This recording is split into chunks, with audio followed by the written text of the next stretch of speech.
hello mga kabekshi. Nandito kami sa Ugbo ngayon. Naghanap kami ng kakainan namin dito sa Ugbo. Ito yung balot, di ba? Fried balot. Fried balot yan. Gusto mong balot? Fried balot. Yan, magpaputubunggo na naman kami. Tikman namin putubunggong dito sa Mac Original Putubunggo. Siyempre, bili ko ng ano pa mango, guyabano, pino, cucumber, tsaka dragon fruit. Tapos gusto ko yung guyabano. Kaya kumakain sila ng veggie lumpia.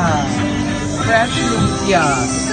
Meron nga pala kami nakita nagpa-practice na mga kabataan ng Nakbayo Festival para sa piyesta ng Tondo. Sa linggo na po yun. At ang pinali, dito kami kakain sa Rados. Lechong kawali. Ang daming kumakain dito sa Rados. Ito din kauna-unahang kainan dito sa Ugbo. Diba, Mother? Kaway ka naman, Mother. Ba't ka natatawa? Ikaw ba may-ari? Si Mother. Hello po. Bakit Rados? Conrado? Ay, sa asawa mo.